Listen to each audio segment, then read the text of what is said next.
Who's my little flesh monster? I said, who's my little flesh monster? You are, that's right. You are Baba. Today was quite fun, wouldn't you agree? I'm glad. But now it's time to put you to bed.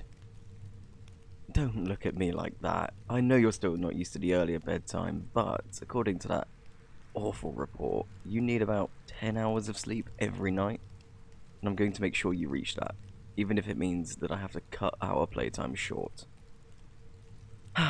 Being cute won't save you from this, I'm afraid, regardless of how hard you try. No matter how much I want to keep playing with you, you need sleep, and lots of it. I won't let you sway me on this. Nope, I apologize, but this is my final decision. Alright then, up you go. Oh, you're starting to gain weight, that's good.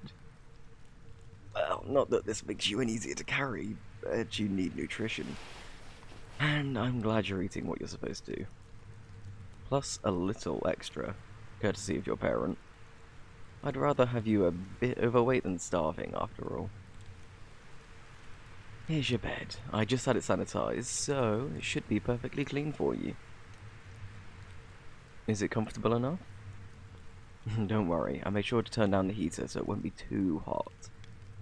If it becomes too cold, you know how to get my attention. I believe all is taken care of then. Good night, Baba. I'll see you in the morning. What is it, Baba? What do you need? It's alright, calm down. Calm down, I'm right here. I can fix whatever's wrong, I promise. You just want me to stay next to you, don't you? Baba, we go through this every night. I'll only be in the other room. I'm not going anywhere. I suppose after what happened to you on your home planet, you would have some lingering trauma after being alone. Can't believe the cruelty of those savages. Fine. I'll make it a new part of our nightly routine to sit next to you until you fall asleep. How does that sound? Excellent. What are you doing with your hands? I'm not letting you poke my face again. Yeah, you do this every time I get near you, I swear. How about we compromise? You can take my hand and mess around all you want with it, but no more squeezing my face. Understood? I hope that means yes. You really shouldn't drool on my hand. It's just as rude as poking someone in the face. I need to teach you some manners one of these days. What are you doing to me, Baba? Before I went on that cruise, I wouldn't even let my closest friends touch me, and here you are slobbering all over my hand. Does your species have any mind control capabilities? I'm only teasing. Mostly. If possible, our kind releases a type of pheromone that makes other creatures drop their guard. I would get that tested, but I'll need to find another medical facility first. One that doesn't treat their patients like animals. You don't look tired in the slightest. What will it take, What do you need in order to sleep?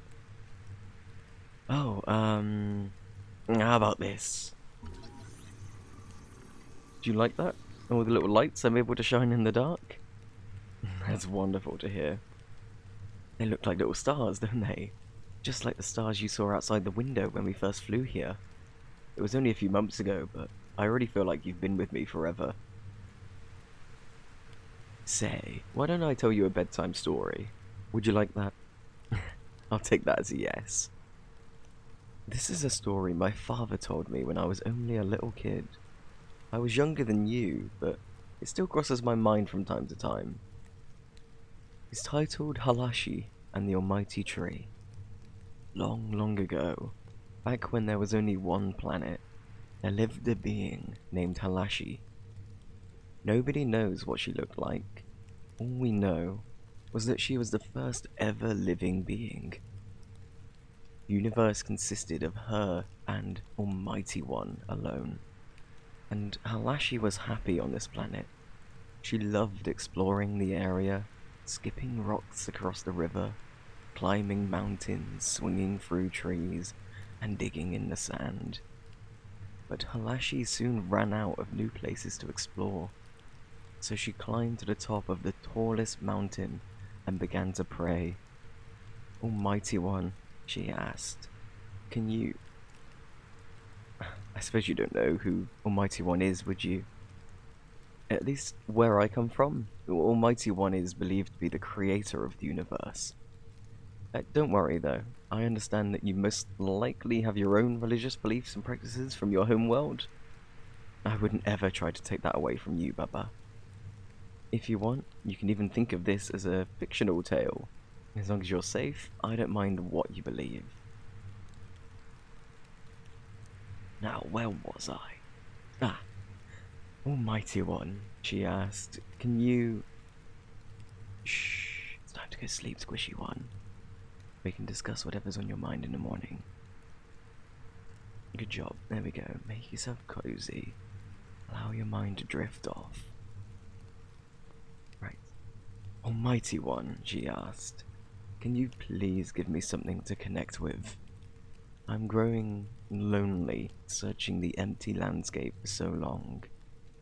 The Almighty One replied, go to the grove, in the center of the world. There you shall find a special tree.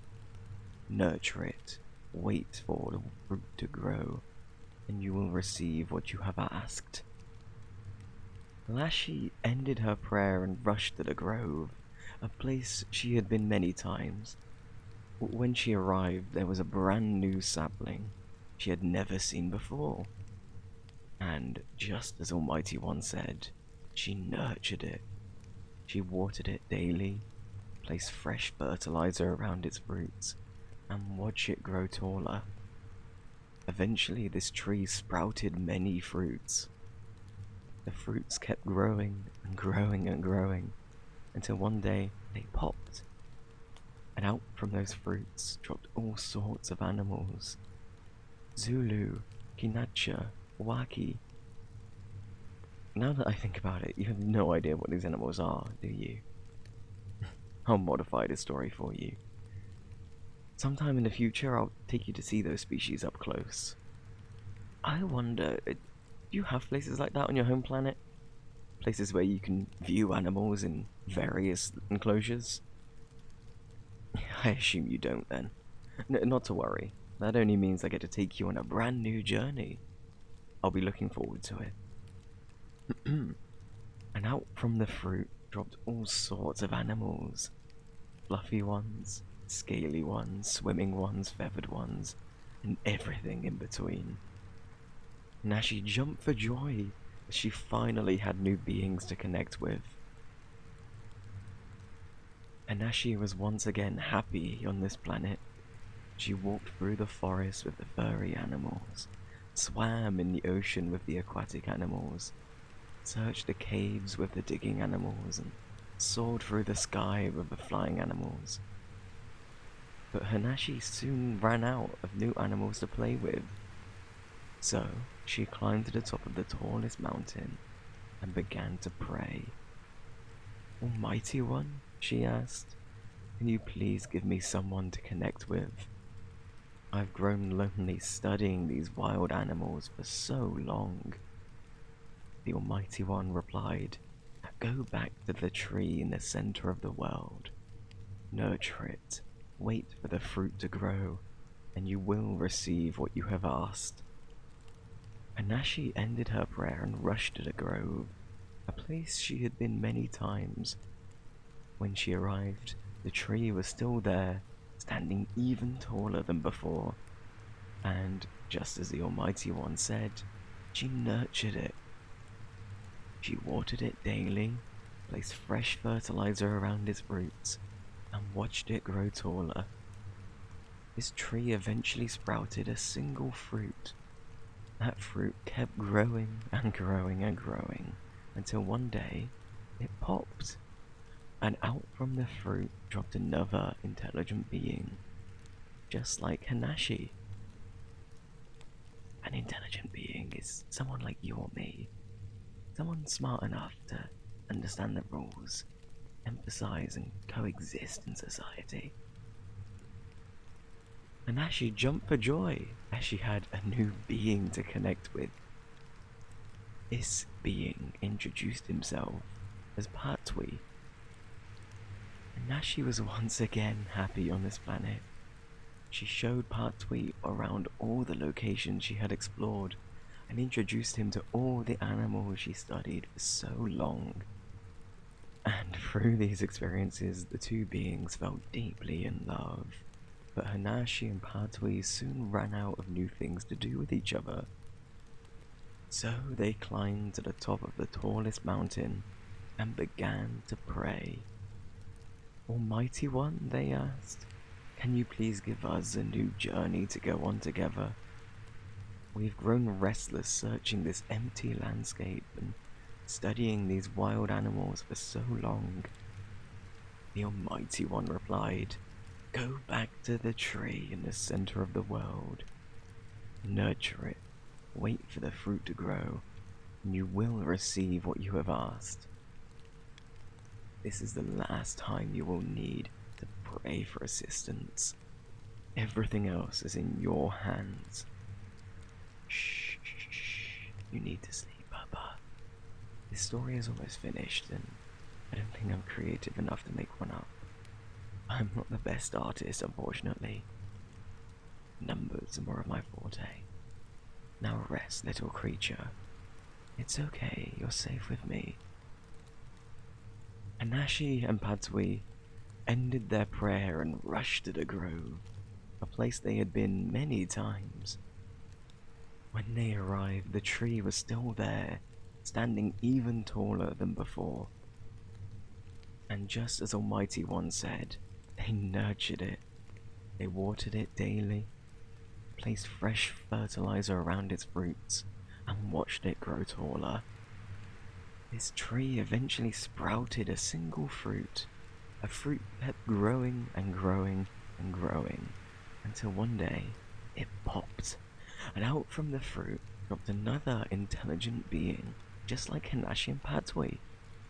Only this being was smaller, and they had no name.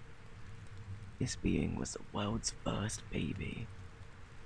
Exactly just like you, little thing.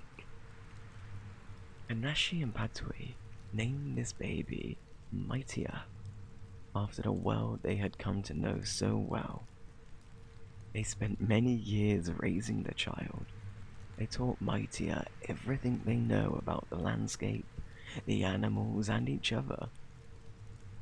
And when the time came, Mightier nurtured the tree on their own.